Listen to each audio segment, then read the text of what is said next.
Olá, queridos irmãos e irmãs, e hoje chegou mais uma dúvida interessante aqui, bem técnica, vai envolver até os originais lá em hebraico, hein? E a dúvida é o seguinte: eu ouvi um pregador ensinar que a mulher de Jó não disse para ele amaldiçoar a Deus. Antes, ela disse a ele: abençoa a Deus e morre. É verdade isso? A palavra ali em Jó 2,9 é abençoa a Deus e não amaldiçoa a Deus e morre? E se for, por que as traduções trocaram a palavra para amaldiçoa?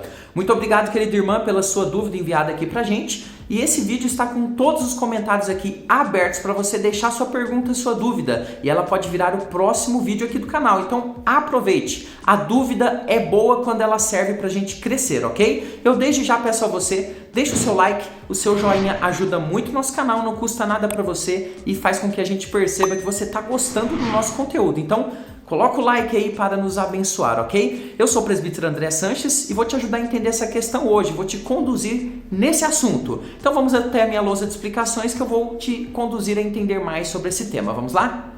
Então vamos lá, texto na tela. Jó capítulo 2, versículo 9 diz o seguinte: então sua mulher lhe disse: ainda conservas a tua integridade? Amaldiçoa a Deus e morre. Foque sua atenção aqui nessa expressão: amaldiçoa a Deus e morre. Olha só, por mais surpreendente que possa ser, sim, é verdade que ali nesse texto que nós acabamos de ler de Jó 2,9, a palavra lá no hebraico, ela é sim abençoa. Então, presbítero, existe um erro de tradução ali na tradução para o português? Não. Porque é verdade também que a tradução, quando traduz como amaldiçoa, também está correta. Mas como assim é possível, então, uma palavra significar abençoa e amaldiçoa? Não entendeu nada a respeito dessa questão?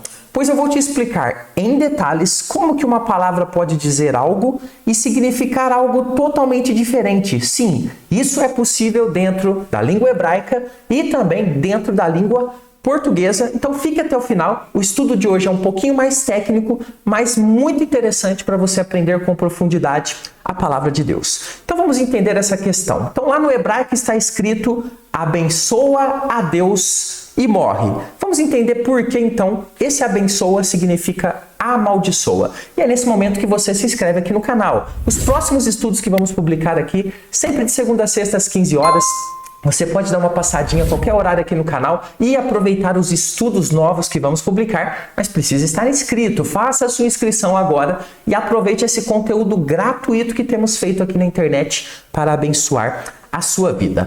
Quando nós pesquisamos lá no hebraico, essa palavra aqui, que aqui no português foi traduzida por amaldiçoa, ela lá no hebraico é a palavra barak, significando abençoar lá no hebraico. Isso eu já disse para você.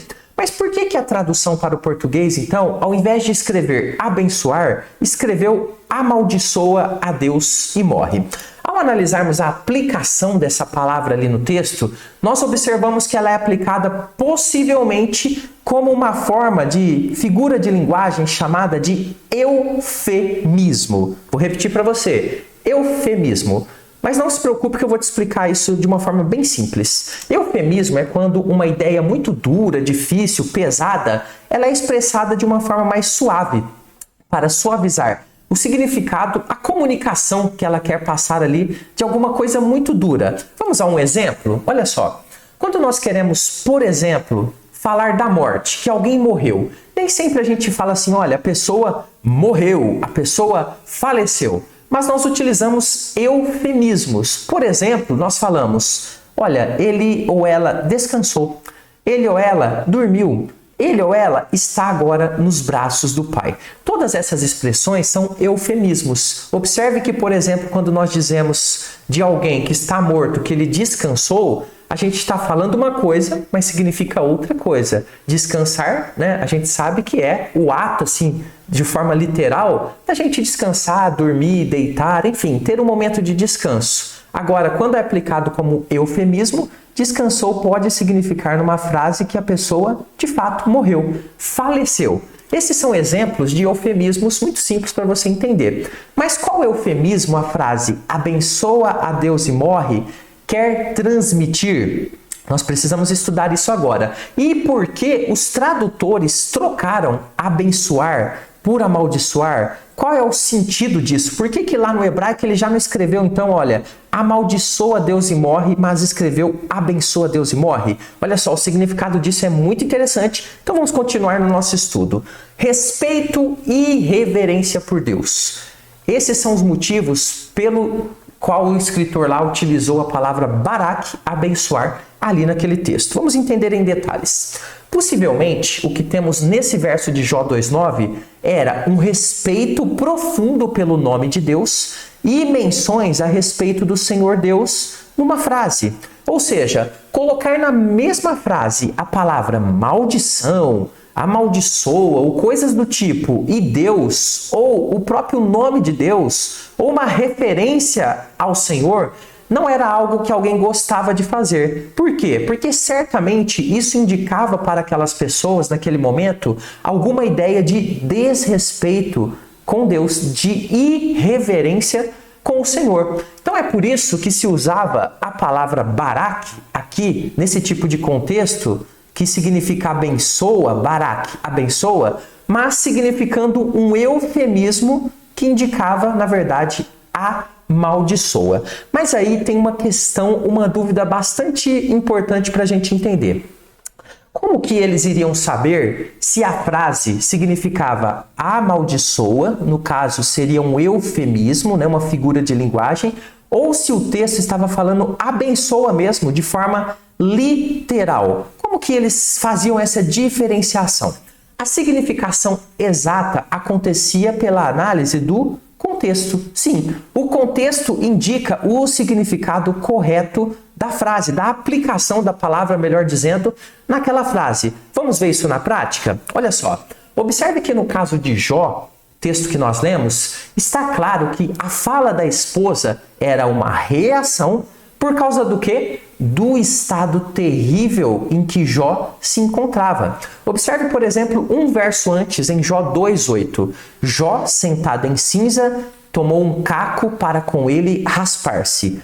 Jó já tinha perdido muitas coisas e agora perdeu a sua saúde e estava em uma situação bastante difícil. E observe então que depois desse versículo a gente observa que a esposa se sentia incomodada de alguma forma em ver aquele estado do marido Jó.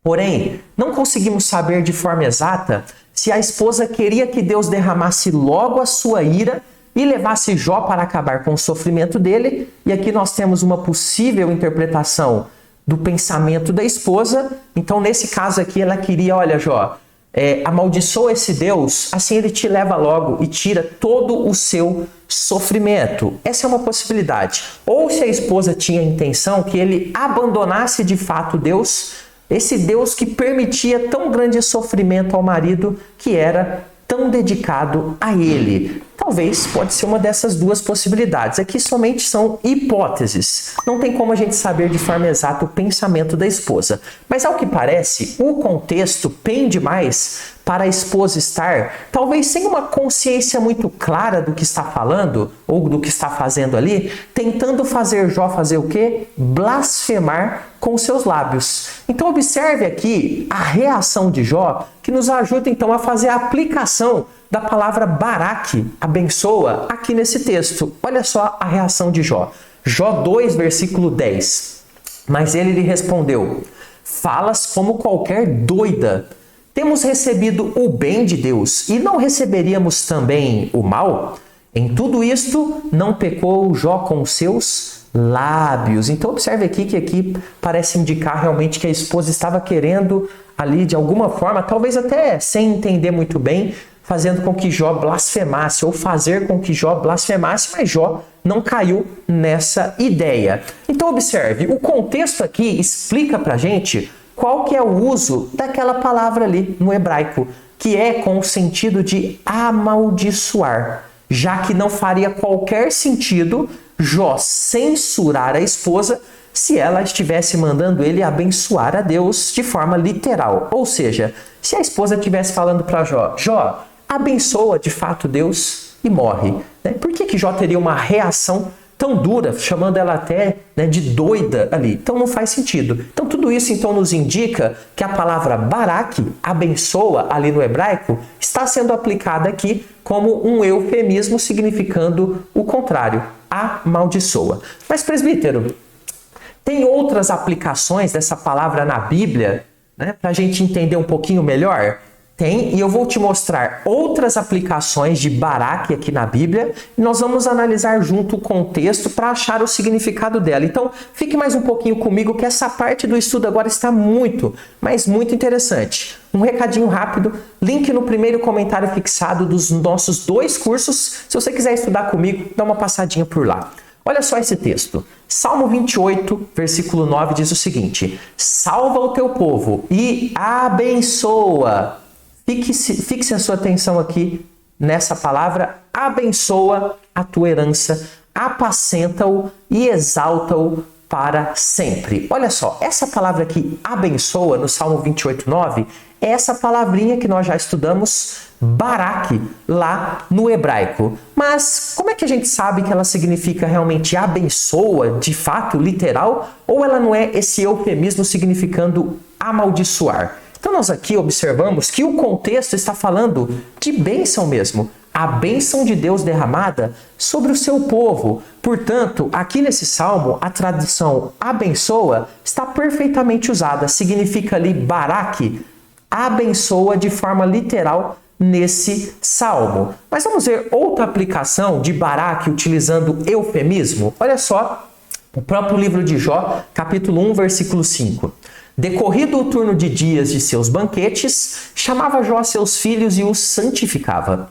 Levantava-se de madrugada, preste bem atenção, e oferecia holocaustos, né, que eram ofertas queimadas ali de animais, segundo o número de todos eles, pois dizia, olha o que Jó dizia ou pensava, talvez tenham pecados os meus filhos e blasfemado.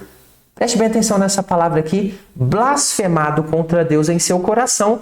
Assim eu fazia Jó continuamente. Olha que interessante. Ali naquele trecho do verso que diz que talvez os filhos tenham blasfemado contra Deus, a palavra blasfemado aqui é a mesma palavra barak, abençoar. Então lá no hebraico está que os filhos de Jó talvez tenham barak, ou seja, abençoar.